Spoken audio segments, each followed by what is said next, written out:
Today, I'm going to continue my series around supporting boys through puberty. And one thing I want to touch on today is how raising a gentle boy is actually part of the problem. Let's dive in. So raising a gentle boy is a really common thing I come across day to day. It's what I expected I would do if I had a boy, but I didn't. My wife had a daughter, or a girl, our daughter. But what it interests me is this idea that if we bring femininity to boys, or we bring tenderness or gentleness to boys, it will somehow change the way they show up in the world. A lot of the reasons why we do this, a lot of the reasons why we want to make boys more gentle is because of the unfortunate fact that men make up the most, statistically, they're the most capable and most able to sexually assault someone or even physically assault somebody, especially women. So when the majority of the sexes, men, are the ones perpetrating most of these violent acts and crimes, you ask yourself, well, what's going on with men? What's wrong with men? I started outlining this a little bit in my last video around pornography use through development and how I completely classify this as developmental trauma. You know, if a boy was being touched inappropriately or being shown something inappropriately, we would call that a sexual trauma of some kind. I don't see a difference when a boy is developing every day with the biochemistry and the biology of activation and overwhelm because of the sexual acts he's watching and even engaging in by masturbating while taking it in through the screen. So I think porn use is definitely something we could classify as developmental trauma, sexual developmental trauma, when we understand how it impacts the body. Again, I already went over that in part 1 of this series. So you can go back and look at it. But what I want to talk about today is this kind of idea that we want to make our boys more gentle. And I would disagree with that notion. I would say gentle isn't the key here. What we want to do is make them more embodied. There's a big difference between gentle and embodied. Gentle, for a lot of boys and men, means repressing a lot of natural masculinity that wants to come forward, especially when the body's being doused naturally in testosterone through puberty. We're not meant to be gentle with lots of testosterone. We're meant to yell and jump and throw and scream and lift weights and get big because testosterone propels the body. It's meant to mature a boy's body into a young man to make him bigger and stronger. And historically, ancestrally, animalistically, the purpose for this is to have a bigger, stronger body to be secure and protecting in the tribe or in the family unit. I'm not saying men must be protecting people or must be the protectors. It's up to them if they want to be or not in this modern world. But I find it quite beautiful to consider that the body is developed in this way to hold this really sacred space of protecting. And making someone be gentle when their body wants to be fierce is more of a repression of their nature. That's not to say some boys are more feminine or more gentle in nature. I certainly was, especially because I'm an intersex man. So I grew up with more estrogen than testosterone for most of my life until I was in my teens. So I remember the feeling of not feeling big or expulsive, not wanting to lift weights, not wanting to run fast or yell or lift things. I was much more interested in caregiving, caretaking, playing with dolls, wearing girls' dresses. That was more settling for my system and felt way more natural and really was natural for me. So I'm in no way trying to say that you need to toughen a boy up. I don't believe in that. But I will say when your boy is naturally showing behaviors of bigness, of loudness, even of aggression, we can really quickly stereotype him as, oh no, he's going to be one of those toxic men. He's going to be patriarchal, which I still don't even understand what that means when people say it. I know what the patriarchy is, but to call someone patriarchal is a strange thing to bring up, especially a little boy. But I've heard this more times than not in circles, with friends, with clients, how they refer to their young 3 or 4-year-olds because they're loud and like to smash things. But that's quite normal for a boy's body to go into a more dominating behavior because of how his body is encoded, again, to be this kind of protector type. This only heightens throughout puberty because testosterone heightens and testosterone fuels some of that aggression and angst and power. But power is the word I want to talk about here, because making a boy be gentle who's already really powerful is really not the way to go. That's going to shame him for his nature. It's going to shame him for the way his masculinity comes out. And he'll end up repressing it in a fawning type response. He'll want to be more of a feminine man, perhaps, or want to seem like he's a feminist, or want to seem like he's more like on the women's team, which is great, intellectually. But biologically speaking, he's repressing real urges that are not his fault, but are his animal body's design. So taking your kids, first step is understanding, like I said in the last video, a lot of our kids, and I'm referring to boys here because this webinar and this series I'm doing right now on YouTube is all about boys and their development. Girls also need a lot of support during puberty development, and I will go in that in the future. I will talk about that at some point. But right now, I'm focusing on boys because, again, they're the ones that are committing the most crimes. They're the ones that have the highest rate of suicide. They're the ones that I see needing more conversation through the lens I'm bringing than just writing them off as toxic men or patriarchal men. That doesn't do anything but shame them further and get rid of the actual root, which is their development and how these boys are very unsupported throughout puberty. And again, one way we don't support boys through puberty is we don't learn how to show up to their bigness because it scares us. This is especially true for women who are single mothers or mostly parenting on their own, who have history with some kind of violence or aggression with men. When that little boy starts breaking things, or yelling at you, or even hitting you, or running, or throwing, or screaming, your body is going to get triggered because it's going to remember a time when a man actually did hurt you, or was dangerous, or was abusive. And then that gets projected onto your child. What we want to do here is understand, how do I support his bigness? How do I support the aggression that moves through, rather than tamping it down, rather than identifying him as a problematic male? One of the reasons why men become problematic, especially with not having any relationship to their power, is not because they weren't treated gently. I'm thinking right now of a lot of men I have met, and there's kind of that archetypical man who gets everything he wants, treats people completely like shit, and dominates and lies and cheats and steals. And you go back to his relational dynamics, and his mother really was super gentle, super kind, and softened him and gave him really everything he wanted, made him feel really special. So it doesn't mean being gentle and kind and pouring lots of love into, in this case, a young boy, means he's going to grow up to have all this love and kindness and understand how to use his power. We understand using power in our body by embodying the power, not by repressing it or shaming it, or ignoring it and letting it run amok, which is what happens a lot with these bodies that are fueled by testosterone. Instead, how do we teach him how to be in his power? Well, there's a couple things.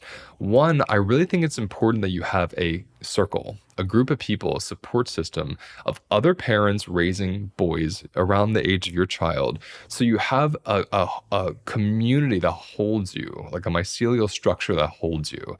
And in the webinar, I'll be introducing you to a man named Trevor Spring, who has an incredible resource. It's a virtual community with this exact thing. You'll get much more information about Trevor and his work and how you can join it and get supported by it during the webinar on Saturday, August 9th. And anyone who joins the webinar, you will get a replay with a list of resources and links to other facilitators for men and boys that I really respect and trust, as well as Trevor's work in an organization where you can get more of that support. But a reason why this support's important is we want to normalize that a lot of boys have this behavior. And when you have other parents going through with you, you have other ideas emerging. You start to create this kind of tribe, which was how we used to raise kids collectively. I think one of the most traumatic things for society in general and individual parents is we raise kids alone. And even more so, mothers who have to raise boys by themselves without the father, who does inherently have less of a fear of that bigness usually. That's a really important part of this equation. And it's actually what started me doing this series here and this webinar. I do embodied masculinity groups 3 times a year, and I did a really powerful webinar on porn and puberty, which you can go to my website and check out. And I was flooded with emails from single mothers saying, I have no idea how to raise a man. I'm afraid of men. I don't like men. And here I am confronted with a little boy that I have to raise into a man, and his father's nowhere to be seen. Part of this is very difficult because I don't believe women are biologically capable of always dealing with the testosterone-fueled angst or aggression. I don't think it's always possible. It can be. Some of them are. Some women have a really deep masculine they're in touch with. I think of someone I grew up with, one of my best friends, and his mother was a lesbian. She was very masculine. She had it. She could totally hold the fort, and she could meet his aggression. And it was pretty phenomenal. Like, she raised a pretty great boy because and a man at this point. She was really able to hold him through that. But not everyone can do that. And not every man can do that if he didn't get it from his father. So there's this kind of broken lineage of men and elders helping boys come into their male body and come into their puberty and come into this transformation that happens these 6 to 8 years during puberty, where much more power and aggression and angst and energy comes through because of this because of the testosterone. But if you consider these boys are going through this in their body, they don't know what to do with all this energy. They're not moving. They're not running. They're not competing. They're not climbing trees. They're not out in the world like they used to be. They're not even helping around the house in a way that would be physical, but they're alone in their room, usually at a screen, whether it's watching social media, watching, YouTube videos, and or watching porn. But there's a stillness, there's a freeze, there's a shutdown, there's an isolation. It's the total opposite of how testosterone and activation wants to move through a body.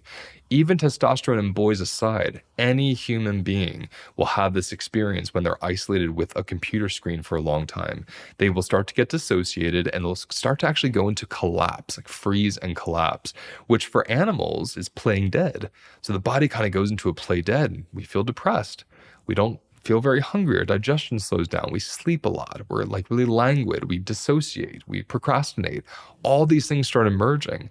And when we think about a teenage boy, these things are going to emerge times 10 because their physiology is being turned, because of testosterone, is being turned into like a sharp arrow. They're supposed to get out into the world and be physical and move and express.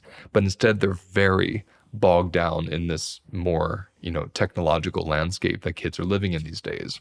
So in addition to last week where I'm talking about the isolation and the physiological symptoms and reactions that come from watching porn throughout development, there's this other piece that we're not supporting our boys enough to be big and move because we fear male bigness.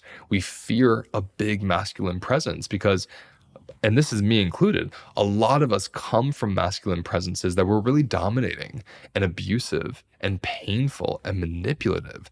So we don't have a lot of good examples of what like a strong, powerful masculine that actually supports people looks like. And that's why I say trying to make boys gentle, it should not be the goal. Making them embodied should. How does it feel when you have aggression? And how do you let that move through you? When you have angst, when you're sad, when you're overwhelmed, how do you track that and stay in the body to let it move and turn into something new? So you're not stuck with it. So you're not trying to masturbate it out of your body or isolate it out of your body or fight it out of your body. But instead you have a relationship to that masculine energy. This is part of what working in smaller groups with people doing this work, one-on-one with male coaches who know exactly what I'm talking about. And this is what you learn in my webinar. These things, these places and things will give you a resource and more understanding of how do I start to show up to this kind of a body.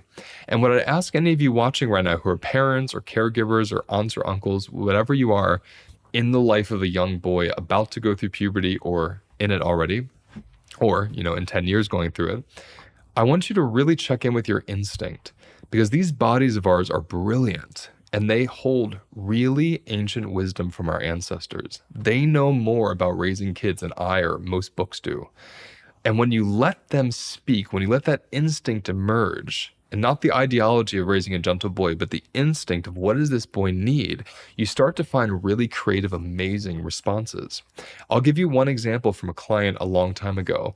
Her son was extremely aggressive, really shut down as well. He'd go in between bouts of shutdown, aggression, isolating in his room, all the time, unable to talk, connect, be kind, would go into yelling fits, really big and built, scary for this little woman. She ended up having him work 5 days a week on a farm. And he hated her at first. And as the days went on, his body was finally getting what it needed. All that strength, all those muscles, all that angst, all that aggression had dirt to grab into, was able to pull things out by the roots, was able to use a knife to cut tree limbs down, was able to push wheelbarrows and pick things up. He had a place now to channel this, and it transformed him. He transformed, and so did their relationship. This is one example, by the way, but this is a good example because it's a single mother. So you have a woman who doesn't have the capacity for this big male energy, that has her own history with male aggression and male violence, domestic male violence. So understandably, she's not equipped, nor has the capacity or desire to deal with this kind of situation. Yet there are other places that do. There are other people who do. And it's really important as a parent to check, do I have capacity for this? And if you don't, it does not make you a bad parent. It's just showing you require more support than you're getting. And my prayer for every woman, especially who's a single mother out there raising a boy in puberty or going through it or about to, is that you understand how difficult it is and how it's so beyond you, and you cannot be both their mother and father. You're doing the best you can as a single mother. You need more masculine presence in your life, whether it's women who have a deep masculine or men. I don't really care what the sex is. I just care that they have the capacity to meet that bigness that this boy is showing. Because when someone can meet that bigness, it humbles him, and he starts to learn how to be in himself, because he doesn't just take over every situation, which can tend to happen when it's a single mother experience. I'm throwing a lot at you. That's the goal of this series. I'm just jumping on here and talking to you about the kind of my 4 or 5 highlights that I want to go into. And the webinar will be way more curated, way more streamlined, and I'll be giving you some important practices throughout the webinar to open up some of this parenting instinct and to understand what it is your child actually needs or will need in the future, so you can be equipped, so you're not doing it all alone, and so you're not fearing him, and so you're not trying to make him a gentle man. Instead, you're trying to nurture his masculinity and his ability to be embodied into it, so he doesn't take over and lose control. So I hope this video helped you. I hope it awakened something in you especially. And please use the comments below. Let me know your questions. Let me know what's coming up. I'd love to continue talking about this particular topic for the next few weeks, just as we come near the webinar, to get all the kinks worked out and anything else I should be adding in that I didn't think of based on your response and your feedback. Again, the webinar is Saturday, August 9th. I'll be joined with a beautiful group of male coaches and therapists who are really well versed at this and understand this, and are here to support parents one-on-one and even their teenage sons one-on-one, as well as Trevor's group, which is a virtual group where there's an actual digital virtual tribe of people who are doing this work of how do we support boys in particular through puberty together, especially when you're a single parent or have very low capacity.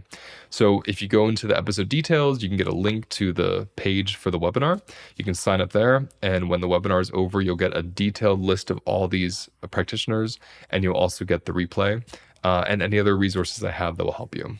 Thank you for watching. I'll see you soon. Thank you for watching today's episode. Please like and subscribe if you found it useful, and let me know in the comments what you want me to cover next.